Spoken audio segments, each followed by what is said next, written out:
This statement could possibly be up for debate for a long time, but I feel there's something inherently American about stock car racing. Now, whether they pursue it or not, that's up to them, but look at the facts of the matter. Everyone has that inner drive to be the best, and the American way is to spend the least amount of money to be the best, to be recognized as the best. Isn't that the American way? Well, to me, it is. And, a no-brainer here, one of the most American holidays that we celebrate in the United States of America is the 4th of July, or Independence Day. But despite forming in December of 1947, NASCAR didn't hold their first Cup race on July 4th until 1952 at the Shangri-La Speedway, and won by Tim Flock.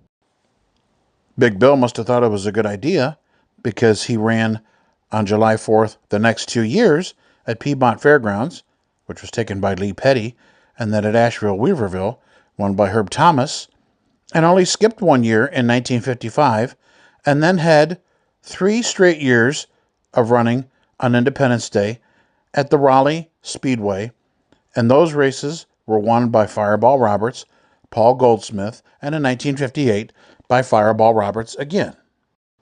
But that all changed in 1959 when Bill France opened his 2.5-mile super speedway in Daytona Beach, Florida, and ran the Firecracker 250 on the 4th of July, and again it was won by Fireball Roberts. Big Bill and NASCAR must have liked what they saw as they continued the 4th and Daytona Beach tradition for years to come. Jack Smith won in 1960, and let's look at the others that were run in successive years. Thanks for tuning in today for another new and exciting episode from Stock Car Facts, which we try to post every Tuesday at about noon, or you can watch some of our previous episodes.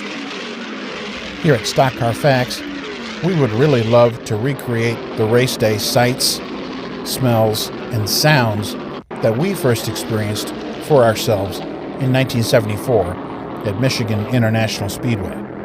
But unfortunately, that's not possible here. However, we can do the next best thing in that we can share with you what happened at these events, and we can talk to those people who created those memories. Or, those facts. So we'd appreciate it if you sit back and relax and enjoy this latest episode today of Stock Car Facts with me, your host, Kevin Schwarzy. Oh, and by the way, later, you'll have a chance to comment on this content. And, if you haven't already, please hit the like button as well as the follow bell to be notified of brand new shows right here. And we'd appreciate it if you'd share this on all of your social media platforms. Thank you. Today on Stock Car Facts,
has won Firecracker 400 meters. Buddy Baker started with 62nd, but dropping back again. And in third place, I know if David didn't have a little bad luck, and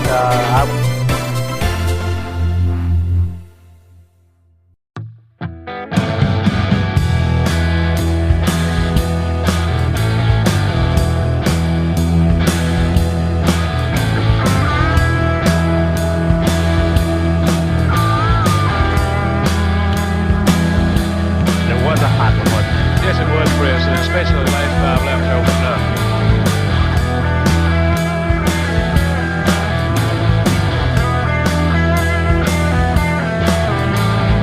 Who had done that to you? Would you feel a little insulted?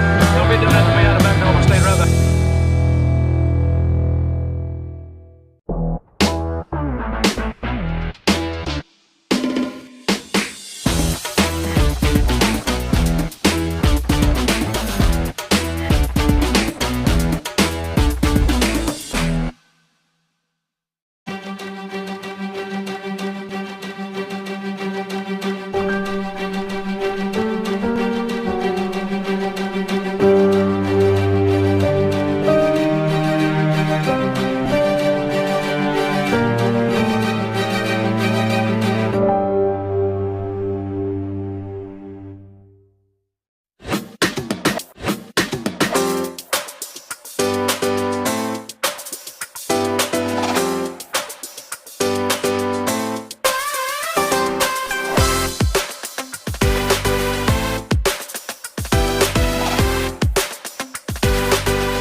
NASCAR announced that for the 1987 season, it would be the last time that the Firecracker 400 would be held at Daytona on July 4th, but instead would be held to the closest Saturday that Independence Day fell on.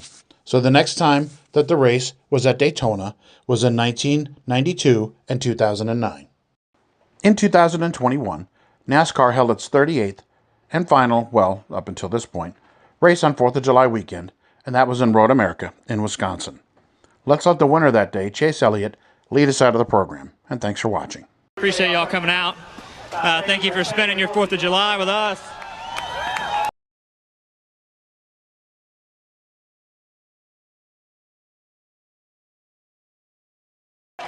Thank you to all of our great friends here at Stock Car Facts for your views, for your shares, for your comments, and for hitting that notification bell. Some have asked how they can get involved further, and we always say, please follow these links to partner up with us financially. When you do, we'll send you some really cool racing swag and souvenirs that we've accumulated over the years. Either way, thank you for your support, and we'll see you here on Tuesdays around noon. And here's some folks we can't thank enough and can't do without. And last but not least, Stock Car Facts is one of the reasons I thoroughly enjoy YouTube. Thanks to a well-respected former NASCAR Cup and ARCA crew chief and their spouse for this observation. Kevin's voice is very reminiscent of Chris Economakis. Next week, we begin an in-depth interview series with one of the most iconic names in motorsports. Now, we're not going to tell you who specifically it is, because we'd prefer you tune in and watch next Tuesday at about noon, but we'll give you a hint, or a tip.